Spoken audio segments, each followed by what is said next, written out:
potentially, I think we might see a character like that cross over into the newly announced Ahsoka series and Rangers of the New Republic. That is true. Because what I think is interesting about those shows is that they've kind of switched gears from what they were doing earlier and trying to copy the MCU of like sequel trilogy film. Here's a film from another era, like Rogue One. Sequel trilogy film. Here's another film from another era. Like, and I think because of that, it didn't really feel like we were getting a Star Wars film a year. It felt like we were getting very distinctly different things. Whereas this is going to be a chance for them to do that MCU thing, I think, without it being overbearing. I hope so. Because it's going to be hopefully 3 separate continuing stories. Mando and Grogu, Ahsoka, whoever these Rangers of the New Republic are going to be. Yeah. But Bill Burr and all these different characters are tied up in the same era. Like Boba Fett could show up in Ahsoka, could show up in Rangers, same with Bill Burr, all these different characters. Yeah. And I think that's hopefully going to be quite a rich experience. I hope so too. You know, and hopefully we'll get more things in this era. I made a video probably 2 years ago now saying I think the prequel era works really nicely because there was so much expanded media at the time, and it's only persevered. Do you know what I mean? And like, even if people didn't like the prequel trilogy, you could like Clone Wars, and I think you'll get more of an affinity for those characters in retrospect. Whereas the sequel trilogy and that whole era post Episode 6, we're only just now starting to get more flavour. Yeah. Yeah. And I think what's exciting about it is it can go in any other direction. I mean, you could take us to something that, I mean, I know a lot of people don't like the sequel trilogy, so you could take us to something that's like, oh, yeah, that stuff didn't really even matter. Like, there was something going on meanwhile that was way crazier. Do you know what I mean? And that's the beauty of the kind of Star Wars universe in that. And I'm very intrigued by the fact that some people have pointed out the Ahsoka logo looks a bit like the World Between Worlds. It's kind of like a dimensional thing that exists in Rebels, which they basically use to sort of... they're basically... I remember that. Yeah, they're flirting with time travel. Yes. And I think they did the World Between Worlds in a cartoon first to kind of seed it in. Because I think they bump into Palpatine, didn't they, or something? Yes, and also like Ezra, he kind of uses it to save Ahsoka at a later point. Yes, I think I've seen that. But it's soft time travel. Yeah. Because if they'd have introduced that in a movie, I think the backlash would have been strong. Yeah. I mean, I'm not even sure how I feel about it. I'd have to see it. I haven't actually seen those episodes. I like that it's not like machinery or anything like that, and it's tied through the Force, obviously. And I like that it's like you have to like step through this kind of... It's a really cool kind of like under the skin-esque kind of dimensional thing. I think it could work. I'm intrigued. And I do think they might start exploring kind of alternate paths and what ifs and all that sort of thing anyway. Yeah.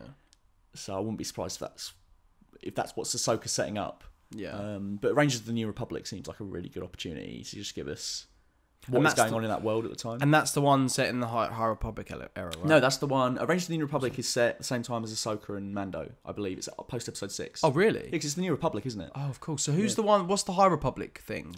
What's that? Which show is? Oh, was the that the might be the Acolyte? The Acolyte. I've got all the announcements here because I see a few ships. Did you see some of the ships designs that were announced? I haven't yet. No, they look cool. Oh, interesting. Because I don't know. Because it's hard to see. Because sometimes I think, obviously, because it's in that earlier stage of Star Wars that we haven't seen yet, they have a chance to make it weirder. Obviously, it's hard to look at those ships and think that they're from something like Star Wars. Yes. And I mean, like we said, we had with this discussion last week, didn't we? We were talking about how hard it is to like give us what we know, but different. You know remixing it. So I'm intrigued to see how that plays out. Like even when we've seen like, what's that game that we watched before? The where it was like the Star Wars game that come out where they're all in like sort of Knights armor and stuff. Oh, like Knights of the Old Republic. Is that Knights of the Old Republic stuff? Yeah. So that was like, you know what I mean? Like in terms of, it's weird to look at that, isn't it? At first? Yes. Although it is like, okay, this is Star Wars. So I think when I first looked at the ships, I was like, oh, this. I wonder how this is going to play out. Yeah. Yeah. Well, I mean, I think Star Wars more than any other franchise has a real problem with deviating from what the standard kind of designs are, because like it's so easy to say that's not Star Wars. That doesn't like Star Wars. Yeah. Whereas like something like, you know, like superheroes and all that sort of thing, they've been getting reinvented. Yeah. You know, since their inception. Exactly. Obviously, the Obi-Wan Kenobi series was the big announcement. Of course. Hayden Christensen returns as Darth Vader, joining Ewan McGregor in Obi-Wan Kenobi. The original series begins 10 years after the dramatic events of Revenge of the Sith and is coming exclusively to Disney+. Yes. How do you feel about that? I feel pretty good. Also because we spoke about your Obi-Wan Kenobi thing last episode of the podcast. Yeah. And it also features Darth Vader in it. Yes. And I'm very intrigued to see how they integrate Darth Vader into their Obi-Wan stories, whether it's for flashbacks or... Yes. I mean, I think it'll be flashbacks to the Clone Wars, and they've already kind of spoken about there being a rematch. So I think it's all but confirmed they will meet as Vader and older Obi-Wan and have another throwdown. And that was on the Star Wars site, wasn't it? Website. Yes. I think it's going to be a chance to do that fanboy thing of like, is it SCP-177? You know, the where they like recreated A New Hope, the A New Hope fight. Yes. It's a chance to do that and give you a bit more bang for your buck, to see Vader and Obi-Wan throw down, to get that fanboy spectacle. Mm-hmm. But then I also, as I've said before about my own ideas for Obi-Wan Kenobi could be, I think it's a chance for him to face his demons, and I think putting them together in the same room and saying, you thought you knew the whole story, you thought you knew when they last saw each other to A New Hope, you were wrong. They had this one special meeting, kind of like like the famed Apollo Creed Rocky fight. Yeah, do you know what I mean? Yeah, it is like that. It's very much like that. It's also, I think I said to you at the time when we was reading about it, it reminds me a lot of like sort of those old samurai kung fu movies. The fight that the one behind closed doors, Yes. the fight between Bill and Pai Mei. What happened? Like, and who won? Yeah, who won? Yeah. And I think it would be interesting if Vader kicks his ass and for some reason doesn't kill him. Yeah. Because again, like, it's a chance to explore Vader's conflict. Yes. It's a chance to explore, Obi-Wan Kenobi as this failed father, and also indirectly being responsible for the fall of the Republic, for the rise of the Emperor. He trains Darth Vader, as they say in The Last Jedi. So he's the biggest like, if you look at it on paper, he's probably like the biggest failure of a Jedi of all of them. Obi-Wan Kenobi, which is awesome, insane. because he's like one of the greatest duelists. He's whooped so many Sith Lords, and yet he has brought about all this pain and destruction. Like, there's so much storytelling opportunity there, and I really hope they grab by the balls, which I and think go full steam ahead. So interesting. And I would like to see a less, a less quippy Obi-Wan kind of get that back. Yes. Because I think that he shouldn't have that, because, for what's happened, what he's caused, all from his hand, really. I'm hoping he's no joking matter, Well, I think what will be great is to see that journey for him to go back to that. Because exactly. in episode 3, he's that guy. He goes through a lot of pain. Yeah. And then in episode 4, he's still kind of that gentle wizard Jedi who's up for training Luke. And, he's very calm. And obviously it's because he's a Jedi Master. Yes. But I think there's also a lot of time he spent alone in those 19 years on Tatooine where he saw an uglier side of himself. And I think, we can explore that now. But also, I think it also kind of reflects for me like Yoda. Like, Yoda's a very serious man in the prequels, and you meet him later on, and and even one of the Last Jedi, like, I think Yoda kind of gives me is like, oh, it's like everything's gonna be okay. Like, you don't realize you guys back on Earth, like on this not a Force ghost. Things are tough now, but like, don't worry, like the Force will find its way. Sort of. I like that aspect of Star Wars. I wonder if there's a chance for a Yoda series that kind of takes that similar vibe of like, what did he do on Dagobah? How did he face it, up to that failure? But also, I think the difference between him and Kenobi is obviously he lives for so much longer. Yes. And if you think about it, that is true. It's the equivalent of, running the Jedi, running things, being a great Jedi for like the first 800, 900 years of his life. And then it all goes tits up at the end, doesn't it? And then his old age up to death is him living alone. Everything was screwed. Is there something there for that? And I think also it would be cool to go beyond Yoda being just that Jedi Master that always knows just what to say, always knows how to comfort you. Maybe we should see that other side to him where it's like, well, who's there to be Yoda's Yoda? There's no one there to give him that support when he's all alone, towards the end of his life. So maybe they could do something like that. That would be interesting, actually. Because I'd be interested to see, obviously, Yoda is always the all-knowing, isn't he, of all of... It'd be interesting to see him question himself. Yeah.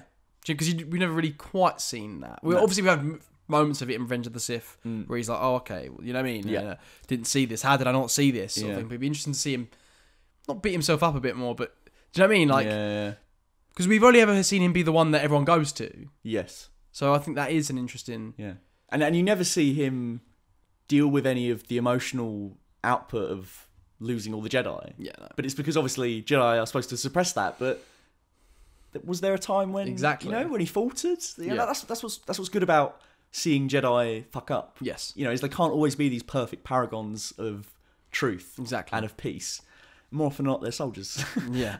The Acolyte was the other Star Wars show, wasn't it? Yes, very intriguing. I was intrigued by Star Wars theory Yes. that it could be a Palpatine show, but I don't think the dates line up, do they? No. It's supposed to be High Republic. Yeah. But it's interesting that it could, it'll be going past the time where, Palpatine is existing. So Yes. it'd be interesting to know what's happening in the universe at that time anyway, regardless of if it is including... Yeah, and if it is just like the Sith show, we delve into that history a bit more, see it from their perspective. Because I think it would be cool to see, that whole thing of their moniker being like, it's about passion, and through my passion I gain strength and all this sort of thing. It's like, how is it engrossing to someone who enters that world? Do you know what I mean? We're always shown it from the perspective of the Jedi, where it's like, oh, you shouldn't touch it. It's we like, don't actually know much really about the Sith, I feel like, really. And I think it'd be interesting to see that, like you said. What is it that draws certain individuals to that? Obviously, it's power and stuff, but is there a little bit more to it? I've always seen it as a bit like, it's like you're getting a hit.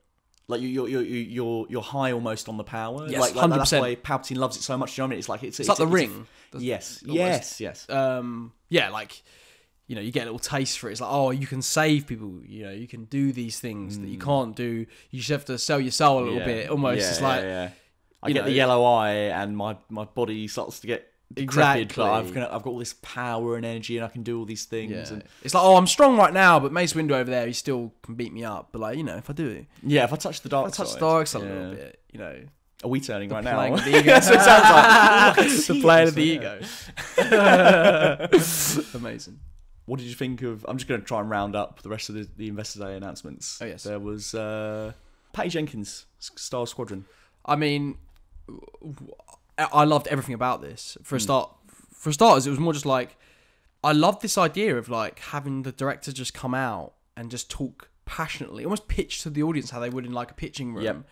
Why they're the best person to tell this story and why you're going to fucking love it. And I thought, I loved the balls of it. I just loved the confidence in it. I loved the passion. I just loved everything about that, the way it was all done. Like, I don't even need to see a trailer almost. Do you know what I mean? It's like, Patty Jenkins, you've got me in now. You have my attention now. Let's show me what you can do. She's got such a swagger. Yes. And it really comes alive in that announcement trailer. Yeah. And I mean, as you know, I really, really liked that first Wonder Woman. Yes. I'm very excited for Wonder Woman 1984, which is coming out this week. Yeah. We're going to catch it, aren't we? Yeah, we're very excited. And I'm just excited to see what she does next with Star Wars. I think she's a perfect fit for Star Wars. Yes. And I really, really like the idea that it's going to be predominantly like X-Wing combat, like space combat. Like, let's just do the most awesome dogfight movie ever, which is what she says she wants to set out to do, isn't it? Yep.